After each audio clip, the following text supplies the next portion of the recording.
Hi friends, ഇനി ഞാൻ നിങ്ങളുമായിട്ട് ഷെയർ ചെയ്യുന്നത് നമുക്ക് ദോശമാവൊക്കെ ബാക്കിയുണ്ടെന്നുണ്ടെങ്കിൽ ഉണ്ടാക്കാൻ പറ്റുന്ന നല്ല ടേസ്റ്റി ആയിട്ടുള്ള ഒരു പലഹാരത്തിൻ്റെ റെസിപ്പിയാണ്. ഇത് നമുക്ക് വൈകുന്നേരം ചായയുടെ കൂടെ കഴിക്കാനൊക്കെ നല്ല ടേസ്റ്റാണ് കേട്ടോ. അപ്പോൾ ഇതെങ്ങനെ ഉണ്ടാക്കുന്നത് നോക്കിയാലോ. ആദ്യം തന്നെ ഞാനിവിടെ കുറച്ച് ദോശമാവ് എടുത്ത് വെച്ചിട്ടുണ്ട്. ഇനി ഇതിലേക്ക് ഞാൻ കുറച്ച് ചിരകിയ തേങ്ങ, അതുപോലെ ഒരു 6-7 അല്ലി ചെറിയ ഉള്ളി, എരിവിനാവശ്യമായിട്ടുള്ള പച്ചമുളക്, കുറച്ച് കറിവേപ്പില, അതുപോലെ കുറച്ച് മല്ലിയില, ഇതെല്ലാം കൂടെ ഒന്ന് ചതച്ചെടുക്കുകയാണ് ചെയ്യുന്നത്. അപ്പോൾ ഇത് ഞാൻ പ്രത്യേകിച്ച് അളന്നിട്ടൊന്നുമല്ല ചെയ്യുന്നത് കേട്ടോ. തേങ്ങയൊക്കെ നിങ്ങൾക്ക് കുറച്ച് കൂടുതൽ അളവിൽ ചേർക്കുകയാണെങ്കിൽ നല്ല ടേസ്റ്റ് ഉണ്ടാവും. അപ്പോൾ ഉള്ളി അതുപോലെ തന്നെ കറിവേപ്പില, ഇതൊക്കെ നിങ്ങളുടെ പാകത്തിനനുസരിച്ചിട്ട് ചേർത്താൽ മതി. ഞാനിവിടെ ഈ ഒരു മല്ലിയിലയാണ് എടുത്തിട്ടുള്ളത്. സാധാരണ മല്ലിയിലാണെങ്കിൽ അതെടുക്കുക കേട്ടോ. ആ മല്ലിയില ഇല്ലാത്ത കാരണമാണ് ഞാനിത് എടുത്തിട്ടുള്ളത്. ഇതെല്ലാം കൂടെ ഒന്ന് ചതച്ചെടുക്കുന്നുണ്ട്.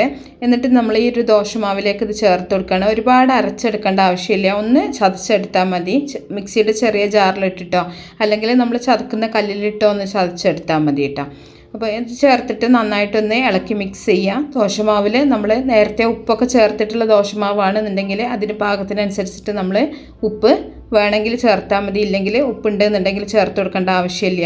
നമ്മൾ ദോശയൊക്കെ ചുട്ടതിൻ്റെ ബാക്കി മാവ് ഉണ്ടാവുമല്ലോ, നമ്മൾ ഫ്രിഡ്ജിലേക്ക് എടുത്ത് വെക്കുകയാണെന്നുണ്ടെങ്കിൽ ആ ഒരു മാവാണെന്നുണ്ടെങ്കിൽ പിന്നെ നമ്മൾ ഉപ്പ് ചേർക്കേണ്ട ആവശ്യം ഉണ്ടാവില്ല.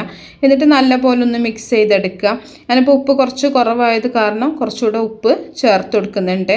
അപ്പോൾ ഉപ്പൊക്കെ നിങ്ങളുടെ പാകത്തിനനുസരിച്ചിട്ട് ചേർക്കുക. ഉപ്പും അതുപോലെ തന്നെ ചെറിയ ജീരകം കൂടെ ചേർത്ത് കൊടുക്കുന്നുണ്ട് കേട്ടോ. ചെറിയ ജീരകം, ഇതിൻ്റെ കൂടെ എള്ള് വേണമെങ്കിൽ നിങ്ങൾക്ക് ചേർത്ത് കൊടുക്കുക, കരിഞ്ജീരകം വേണമെങ്കിലും ചേർത്ത് കൊടുക്കുക. ഇതൊക്കെ കഴിക്കാൻ നല്ല ടേസ്റ്റാണ്. അപ്പോൾ ഞാനിവിടെ ചെറിയ ജീരകം മാത്രമേ ചേർത്തിട്ടുള്ളൂ. നിങ്ങൾ വീട്ടിലുണ്ടാക്കുന്ന സമയത്ത് നിങ്ങളുടെ ഇഷ്ടത്തിനനുസരിച്ചിട്ട് മാറ്റങ്ങളൊക്കെ വരുത്താം. എന്നിട്ട് നല്ലപോലെ ഒന്ന് മിക്സ് ചെയ്തെടുക്കുന്നുണ്ട്.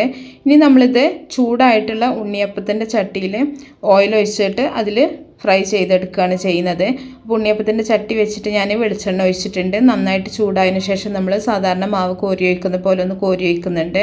ഇനി ഒരു ഭാഗം ഒന്ന് റെഡിയായി വരുന്ന സമയത്ത് നമ്മൾ തിരിച്ചിട്ടിട്ട് 2 ഭാഗം നല്ലപോലെ ഒന്ന് മൊരിയിച്ചെടുത്താൽ മതി. അപ്പോൾ വളരെ ഈസി ആയിട്ട് ഉണ്ടാക്കാൻ പറ്റുന്ന നല്ല ടേസ്റ്റി ആയിട്ടുള്ളൊരു സ്നാക്ക് റെസിപ്പിയാണ് കേട്ടോ അത്. ദോശമാവൊക്കെ എപ്പോഴും നമ്മൾ ദോശയൊക്കെ ഉണ്ടാക്കി അരച്ച് വെച്ച മാവൊക്കെ ഫ്രിഡ്ജിൽ എപ്പോഴും ഉണ്ടാവും. അപ്പോൾ നിങ്ങൾക്ക് എല്ലാവർക്കും വളരെ പെട്ടെന്ന് ഉണ്ടാക്കി കൊടുക്കാൻ പറ്റുന്ന നല്ലൊരു സ്നാക്കാണ്. മക്കളൊക്കെ സ്കൂൾ ഇട്ട് വരുന്ന സമയത്തേക്കൊക്കെ നമ്മൾ എന്ത് ഉണ്ടാക്കുന്നൊക്കെ വിചാരിച്ചിരിക്കുന്ന സമയത്ത് മാവുണ്ടെങ്കിൽ നിങ്ങൾക്ക് പെട്ടെന്ന് തന്നെ ഉണ്ടാക്കിയെടുക്കാം. അപ്പോൾ എരിവൊക്കെ കുട്ടികൾക്കാണെന്നുണ്ടെങ്കിൽ കുറച്ചിട്ട് മുളകൊക്കെ ചേർത്താൽ മതി. വലിയവർക്കാണെങ്കിൽ നന്നായിട്ട് നിങ്ങൾക്ക് മുളക് ചേർത്ത് കൊടുക്കാം. അപ്പോൾ ഒരു ഭാഗം റെഡി ആയിട്ടുണ്ട്. അപ്പോൾ ഞാൻ തിരിച്ചിട്ട് കൊടുക്കുന്നുണ്ട്. ഇനി ആ ഒരു ഭാഗം കൂടെ നല്ലപോലെ ആയാലും നമുക്കിത് ഓയിലിൽ നിന്ന് കോരി മാറ്റാം.